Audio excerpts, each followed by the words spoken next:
Continuing on with part 2 of our student induction for the Diploma with Access Group training. Now we're going to talk a little bit more about what assessments will look like or how they work.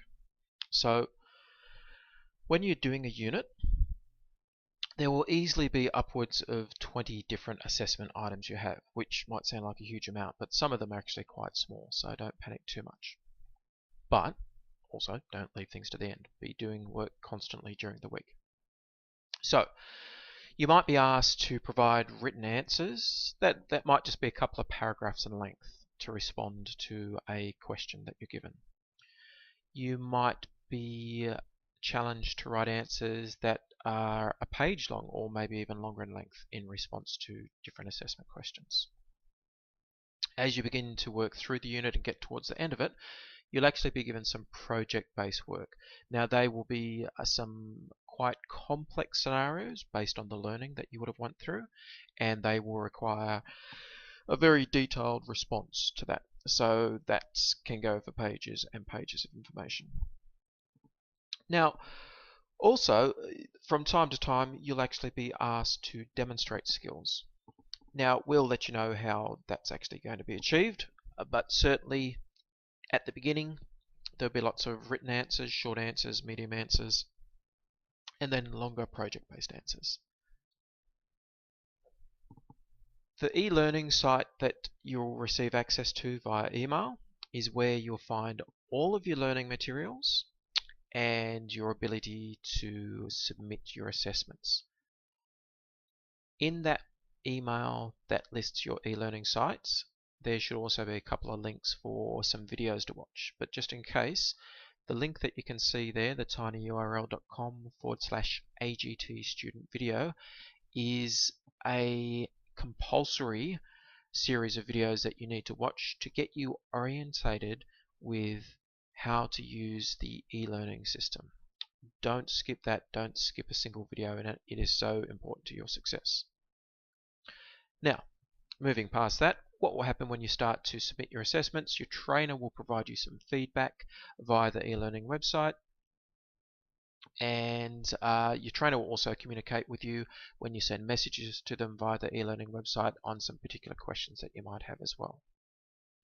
Keep in mind that this being a diploma level course, that once again it is all on you. This is very self-directed learning, and you need to take the responsibility for that. We're there to help, but it's you who actually does the work.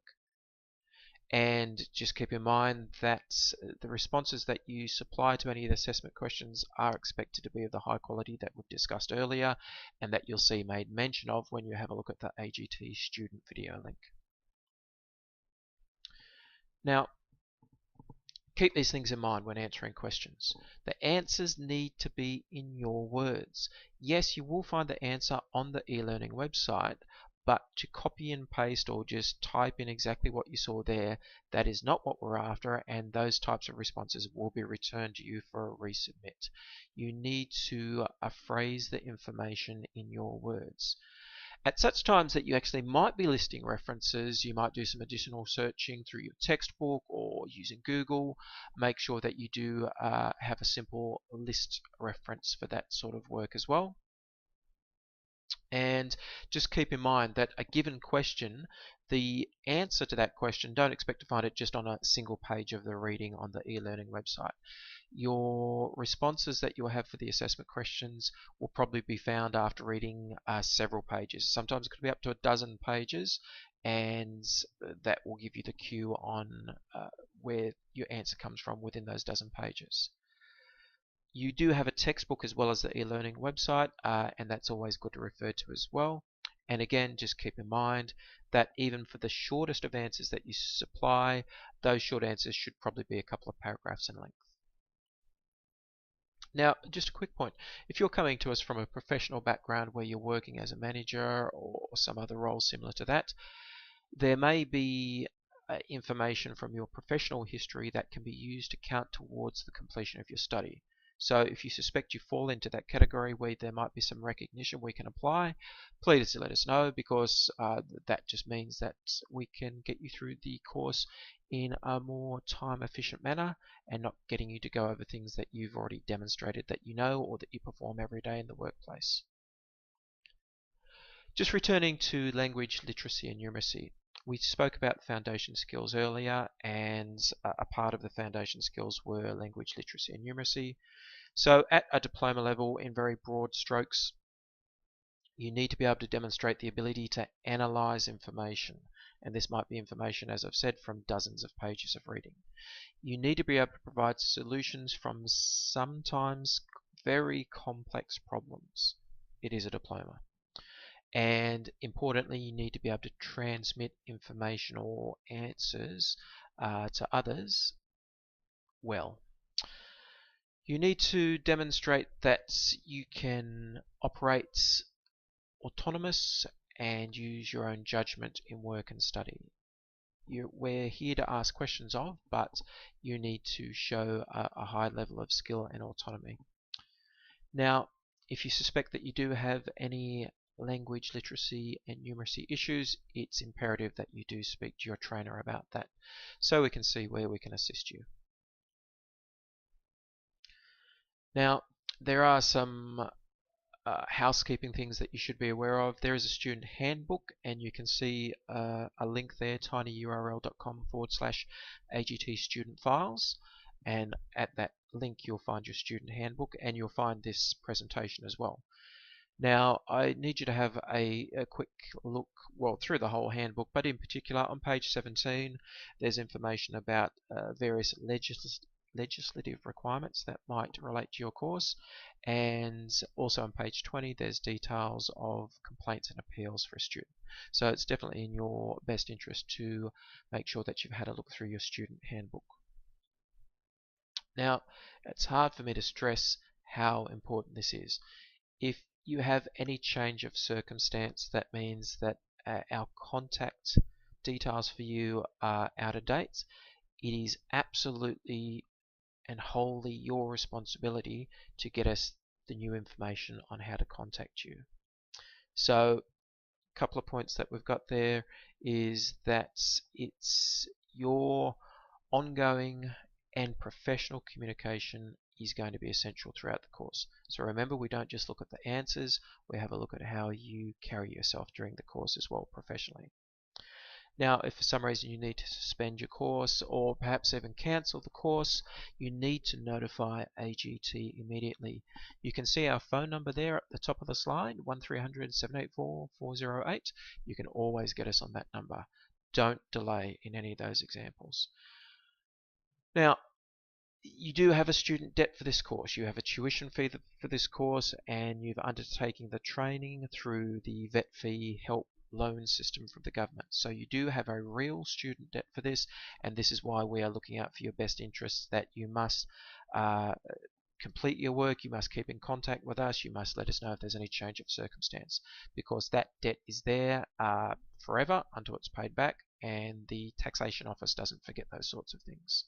So please make sure you do notify us of any change in your circumstances for your study.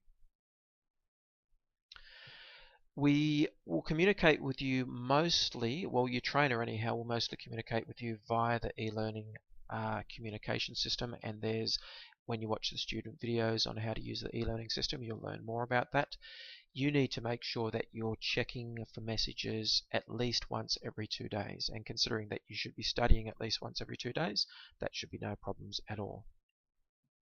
Now, again, it's a professional courtesy and expectation that if you receive communications from us here at the training organisation or your trainer, that you respond to them promptly. Some of our main contact areas are our website there, and also our Facebook page. Go ahead and like us there and you'll be able to keep in contact with us socially. And of course our phone number at the top of the page. What we're going to move on to at the conclusion of this video is discussing in some more detail about the first unit that you're working in. Now, because I don't know if you're a management student or a business student or a HR student, what we talk about is going to vary. So we'll deal with that later on. But you can see there's a list of the 3 main diplomas that we work with students on. They're not the only diplomas, but the 3 main ones, and the first units that are covered in those diplomas. So we'll deal with that in the next video after this one. Which leaves us with, well, what do we do now? You've had the induction. It's time to go. The clock is ticking, literally, so we need to get you to work. So some of the first things that you need to do as a student, you need to create this quality study schedule that we spoke about earlier. You can't just say, oh, I'm not sure how much study time I'll be able to commit to. You have to commit to your study time, and you need to do that now, and you need to do that in writing.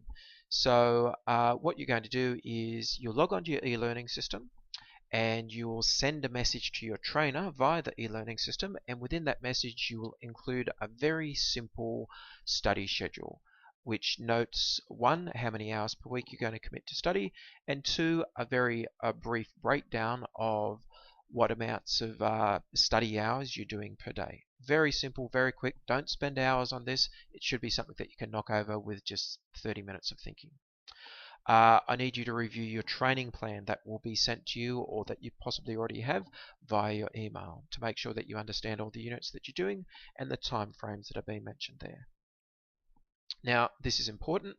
When you actually start your assessment work, which should be pretty much immediately, rather than holding on to all of the assessments, so you do assessment 1, 2, 3, 4, 5, 6, 7, 8, 9, 10, rather than doing it that way, what I want you to do after you've completed your first assessment item, submit it. That way the trainer can give you some nice early feedback on the quality of your work. Perhaps they can pick up on any early problems, get those problems out of your system, so that when you then go to complete the other assessment items, you can do them better. Whereas if you do all 20 assessment items and hand them to us in one hit, you might be making a consistent mistake through all 20 of them, and that's going to be heartbreaking for you. So do 1 or 2 assessments first, submit them, let the trainer give you some rapid feedback, and then we'll go onwards and upwards from there. So we're just about done.